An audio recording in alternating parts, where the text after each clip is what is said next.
I'm like, pull over? Wait, they talking about me? What the fuck I do? I'm like, I'm going the speed limit. Like, what the hell is going on? Like, what? And I'm like panicking because I'm like, what? What, like boom, boom, boom, my chest just boom, boom, boom, boom, boom. What is going on? Like, why is there 3 cop cars behind me? So I pulled the truck over, and when I pulled the truck over, I took my headphones off and tossed it to the side, and I'm looking out like I rolled the window down, and I turned my head and I look out the window. The officer like, "Stay in your car, ma'am. Stay in the car," and I'm just like, I didn't got nothing. Like, what's going on? Like, what's going on? He walked up. He walked up to the window. He was like, "Why were you running?" I was like, I wasn't running. Like, what are you talking about? He's like, "I've been following you with my lights on for like 2 miles down the road now. Why were you running? Why didn't you stop?" I was like, I'm sorry. I did not know you was behind me. I had my headphones on my ear. He said, "Your headphones?" And I was like, "Yeah." And I picked up my headphones and I showed my headphones. I was like, "Yeah, I just came back from the gym. I had my headphones in my ear. I didn't hear you behind me." I'm like, I'm sorry. Like, what's the issue? What's the problem?" He was just like, "Oh, so you had headphones on, so you didn't hear me trying to stop you?" I was like, "No. What's the problem?" Like, I wasn't speeding. Like, what's going on? He was like, "Your registration is suspended."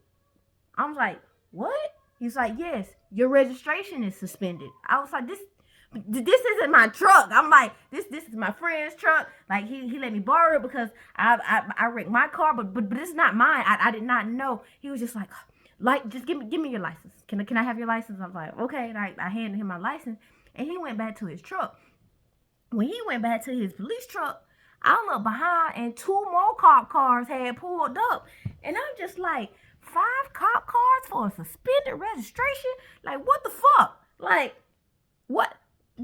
This isn't making sense to me because I'm just like, wait, what? So the cop, coming back to the window, handing me my license, he was just like, "So I'm gonna write you a ticket for wearing headphones while driving because you're not supposed to do that. So the reason why we pulled you, why I was pulling you over, is because of the suspended registration and no insurance. I was pulling you over for that. But then when you started driving and when you wouldn't stop, that's when I was like, oh, they're trying to run. So that's why so many cop cars behind me right now." And I was like, yeah, I was wondering like why so many showed up, because I'm like, I was getting a little scared there. He was like, no, but I am gonna have to write you a ticket for the headphones and for not having your seatbelt on. I'm just like, my seatbelt? He was like, yeah, when I came up to the car, you didn't have your seatbelt on. He was like, but I'm not gonna write you a ticket for the registration. Just get the truck home. Get it home. Don't drive it, because since you didn't know that the registration was suspended, I'm not gonna penalize you for it. I'm just let you go. But you cannot drive with headphones on. It's illegal. It's illegal. I was like, okay, I know that now. And then I got signed the little thing, got the tickets, and I was on my way. When I was driving, I called Marlon. I was like, "Marlon, I got pulled over." He was like, "You got pulled over for what?" I was like, "They pulled me over and told me that your registration was suspended." He was like, "What?" I'm like, "Yes. They said that your registration was suspended due to lapse in insurance." He was like, "Oh, I didn't know they suspended my registration." I was like, Marlon, what's going on? What's going on?" He was just like, "Well, I stopped the insurance on the truck, so that we can get the full coverage on the car." I'm like, "Marlon, you drive the truck, so that means you've been driving the truck with no insurance." He was like, I just drive it to the yard and then load up, and I just drive to work and back. That's it." I was like, "But still, Marlon, what do you mean you ain't got insurance on the truck because you can't afford it? Like, and I wasn't added to the insurance policy because it was gonna take it up $100.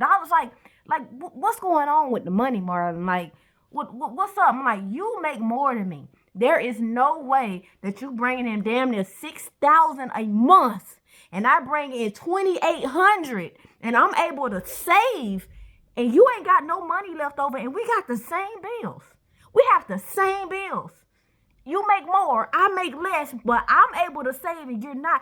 It's not making sense to me, Marlon. It's not." He's like, "I don't want to talk about it. It's like, it's just, it was just so much debt that you put me in when we first got together, and I was paying your bills and then paying my bill. I'm like, you're gonna stop doing that. Cause that is null and void the moment that I gave you part of my income tax and part of my unemployment. They became null and void because it's like I literally just gave you money because you said you needed it. I gave it to you thinking that you would be back in the black.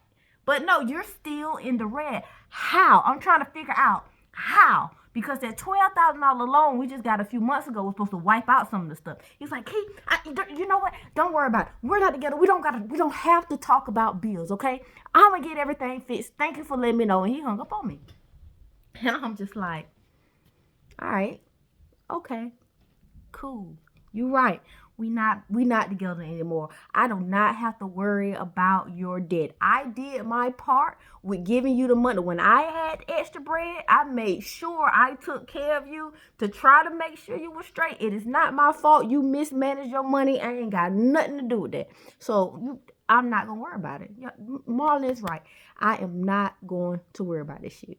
So I carried on my day like it was fucking nothing. I still ended up driving to pick up the kids in that truck. I know, living life on the wild side. I'm just rolling with it at this point.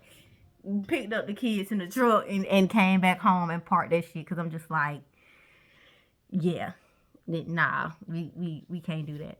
So when Marlon got home that night, I didn't say nothing to him, like nothing whatsoever, because I'm just like, that is not my fight. That is your fight. I don't know what you doing with your money, but you're right. It ain't my business. As long as I'm paying my portion of what I'm supposed to pay for in this house, you do what you will with your portion. But I know I'm gonna have money by the time I shed out money for bills. Fuck if you got money or not. I no longer care. So I'm home cooking. Marlon come in from work, go upstairs, take a shower, change clothes, and leave. I'm like, nigga, I do not care. Whatever. Have your fun. Whatever. So he left, stayed gone till like 11, 12 o'clock in the morning.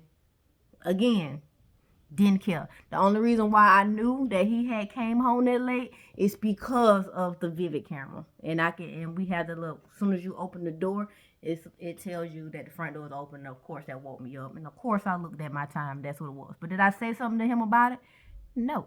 Because you not my man. I don't give a fuck what you do. And the more you're out my face, the more I get to text my male coworker and not feel bad about it. You know, so it's kind of like a win-win for me. It is. Like, you go fuck off somewhere, and I be in the comfort of the home with the boys, having my illusion of like, ooh, I got the house, I got the kids in the backyard on the trampoline, jumping, playing, boom, boom, boom. Life is grand.